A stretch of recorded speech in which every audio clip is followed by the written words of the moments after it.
Pourquoi est-ce si difficile d'instaurer le référendum d'initiative citoyenne, le RIC, et notamment le RIC constituant? A priori, on pourrait imaginer que puisque les sondages montrent qu'une très large majorité du peuple veut le RIC, eh bien ce serait facile pour le peuple d'obtenir ce RIC qu'il désire. Mais il y a un point de vue plus élevé où on se rend compte que c'est pas si simple, parce que si le peuple ne dispose pas déjà du pouvoir de décider ce sur quoi il peut décider, de décider de son domaine de compétence, eh bien il va pas pouvoir instaurer le RIC si facilement. Il va pas simplement pouvoir voter pour le RIC parce qu'il n'aura pas la possibilité de mettre ce sujet en votation populaire. Et donc c'est un peu comme le serpent qui se mord la queue parce qu'il faudrait avoir le RIC pour pouvoir instaurer le RIC. Et une bonne illustration de ça, c'est ce qui s'est passé en Suisse après la Deuxième Guerre mondiale. Il y avait une réduction de la voilure de la démocratie en Suisse. Et après la Deuxième Guerre mondiale, le gouvernement ne voulait pas réélargir, remettre au niveau antérieur le niveau démocratique de la Suisse. Mais heureusement, le niveau démocratique n'était pas réduit au point où le peuple ait perdu le pouvoir ultime. Il disposait toujours du pouvoir ultime de décider ce sur quoi il pouvait décider. Et quelques années après la guerre, les gens en ont eu marre de ce gouvernement qui voulait continuer de limiter le pouvoir du peuple. Ils ont utilisé ce pouvoir ultime dont le peuple suisse disposait encore pour soumettre à votation populaire des conditions beaucoup plus restrictives pour user du droit d'urgence. Et ça a permis de rétablir la démocratie pleine et entière comme elle avait existé avant. Mais le point central, c'est qu'il subsistait justement ce pouvoir ultime du peuple de décider ce sur quoi il pouvait décider, ce qui lui permettait tout de suite de rétablir un certain degré de pouvoir s'il le désirait. Et en France, eh bien, le peuple n'a justement pas ce pouvoir ultime. Et ça, c'est donc ce qu'on voit au premier étage, c'est que bien qu'au rez-de-chaussée, on pouvait avoir l'impression que finalement, si le peuple veut le RIC, eh bien, il l'aura. On se rend compte au premier étage que c'est pas si simple. Parce que dans un régime comme la France où le peuple ne dispose pas du pouvoir de décider lui-même de ce sur quoi il peut décider, même s'il veut le RIC, même si la très large majorité des citoyens veulent le RIC, ça ne leur permet toujours pas d'instaurer le RIC. Ça, c'est ce qu'on voit au premier étage. Mais il y a un étage supérieur, deuxième étage, où on se rend compte que ces élections, c'est quand même très important et que comme les candidats sont en concurrence les uns avec les autres, finalement, il suffit que le peuple dise moi, je ne vote pas pour un candidat qui ne me donne pas le RIC, et notamment le RIC constituant, qui est le plus important de tous les RIC. Et pour un candidat qui me promet pas ça, je ne vote pas. Et s'il fait ça, comme les différents candidats sont en concurrence les uns avec les autres, par exemple pour l'élection présidentielle, eh bien, ils vont être obligés de faire une promesse crédible pour instaurer le RIC, en particulier le RIC constituant, s'ils veulent avoir une chance d'être élus.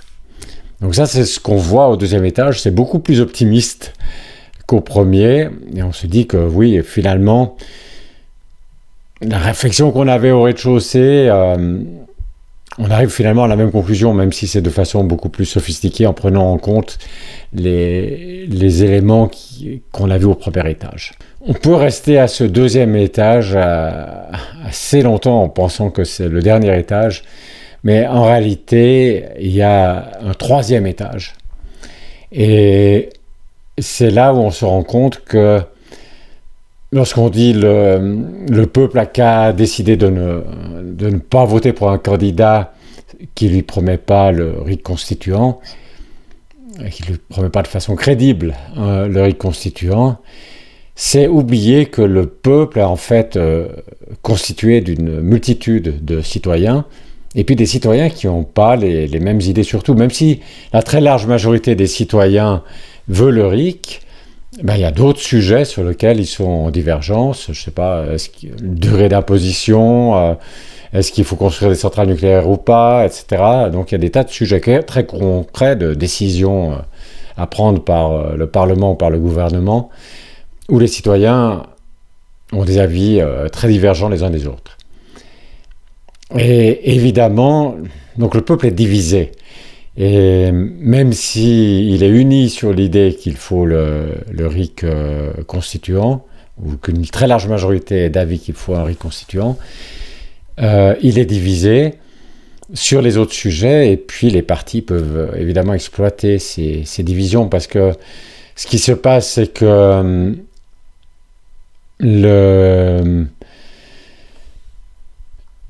le RIC, c'est bien beau, mais ça profite finalement à tout le monde. C'est l'inconvénient, entre guillemets, de profiter à tout le monde, et donc aussi à vos adversaires. Donc si vous êtes citoyen, si vous arrivez à faire instaurer le RIC, et bien ce RIC, il sera aussi utile, il sera utile à vous-même si vous voulez lancer un référendum, mais il sera aussi utile à vos adversaires. Donc quand vous défendez le RIC, consacrer des ressources à faire avancer le RIC, finalement vous roulez pour le peuple, mais pour tout le peuple, y compris vos adversaires politiques, y compris ceux qui ne partagent pas les mêmes points de vue que vous sur d'autres sujets.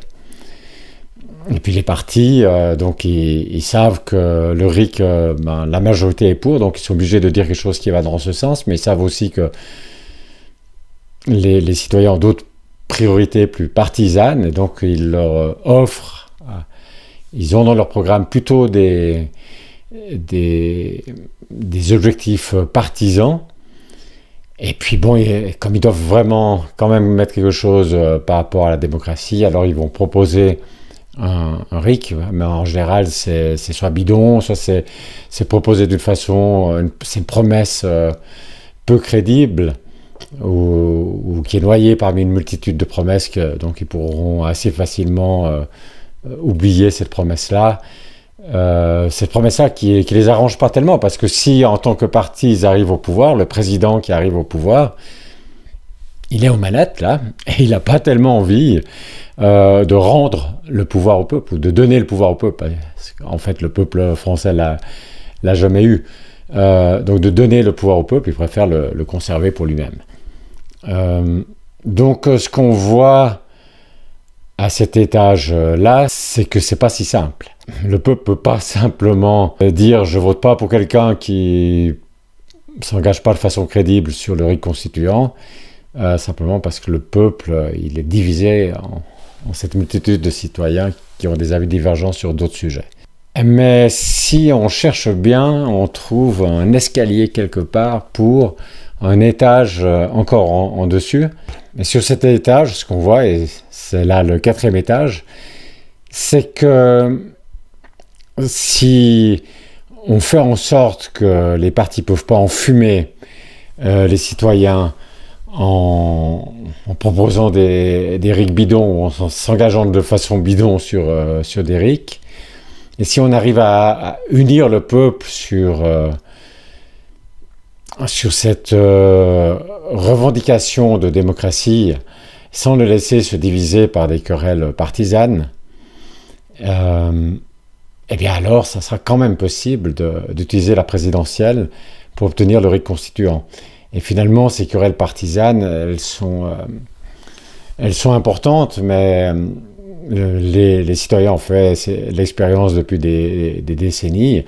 Ils voient bien ce qui se passe. À un moment donné, c'est un parti qui gagne, à un autre moment, c'est un autre parti. Mais de toute façon, vous trouvez finalement toujours à un moment donné dans une situation où vous n'avez simplement pas votre mot à dire. Et donc, ça doit être possible de convaincre suffisamment de citoyens à ne pas voter pour un candidat qui ne s'engage pas de façon crédible pour un véritable RIC constituant.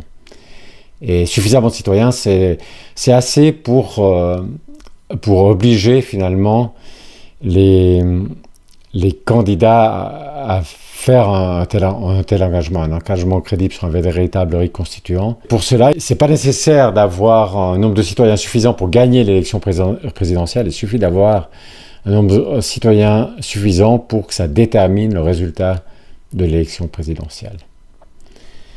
Et voilà, donc ça c'est ce qu'on voit au quatrième étage, et c'est au fond la stratégie d'Espoiric.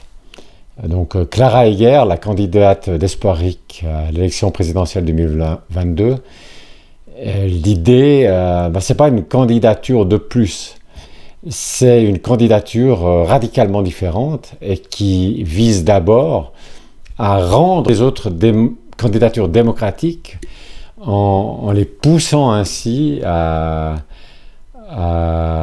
s'engager de façon crédible pour un véritable RIC constituant.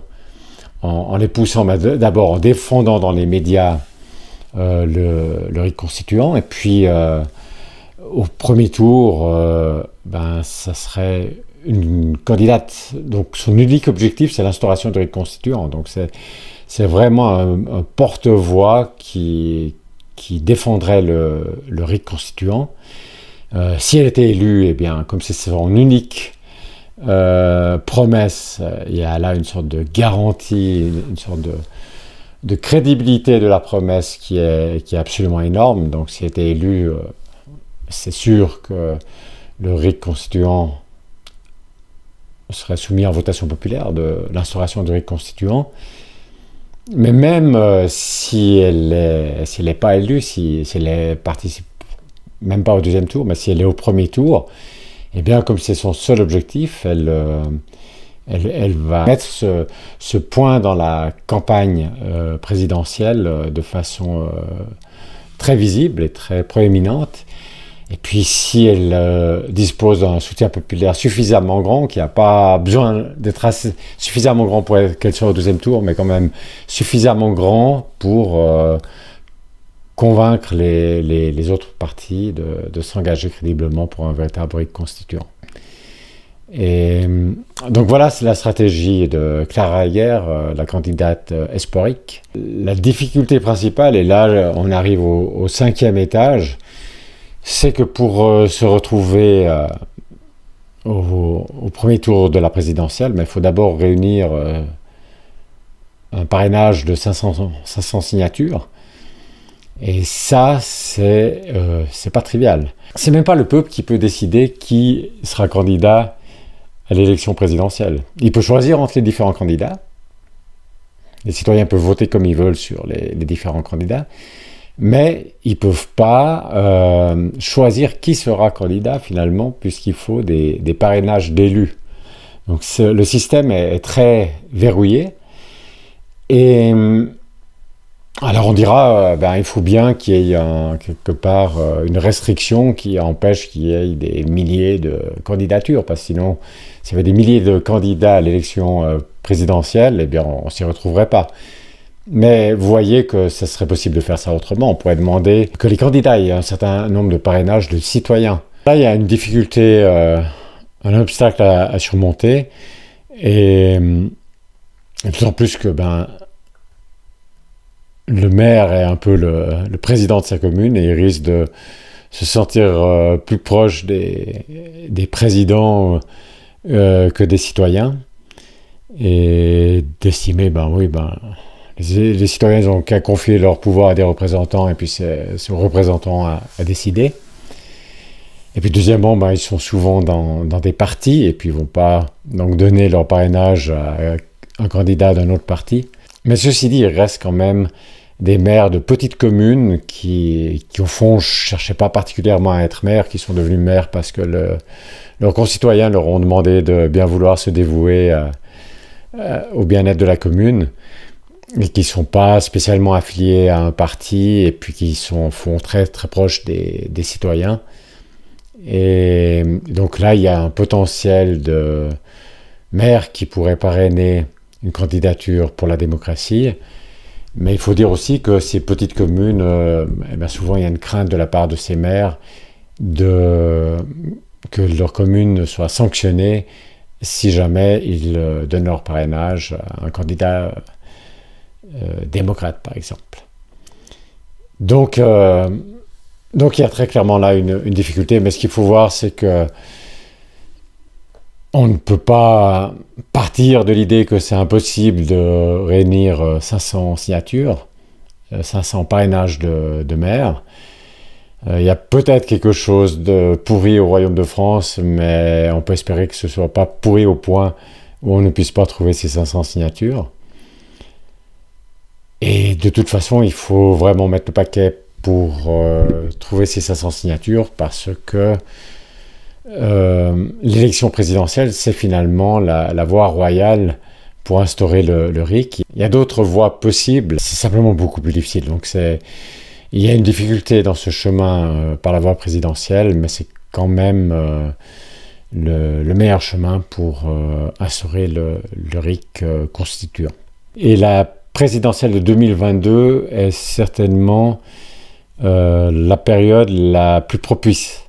Parce que, premièrement, il y a un basculement de l'axe gauche-droite vers l'axe au bas, disons, l'axe haut qui est actuellement incarné par Macron, et puis ensuite le pôle populaire qui est en voie de formation et qui voudrait en ce moment justement obtenir ce pouvoir du peuple, qui aimerait qu'on utiliser cette présidentielle pour rendre le pouvoir au peuple. Donc il y a ce basculement, c'est très rare qu'il y ait des basculements d'axes comme ça a été gauche-droite pendant très très très longtemps.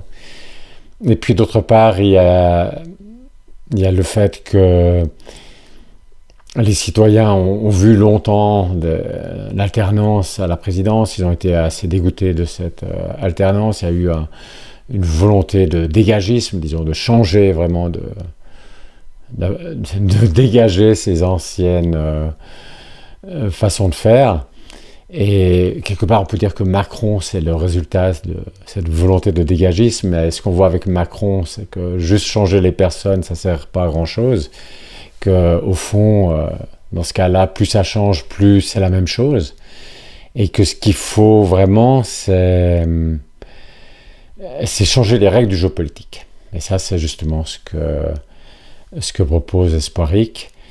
Et donc, à cause du passé, on arrive à un point qui est particulièrement propice pour faire de la France une démocratie.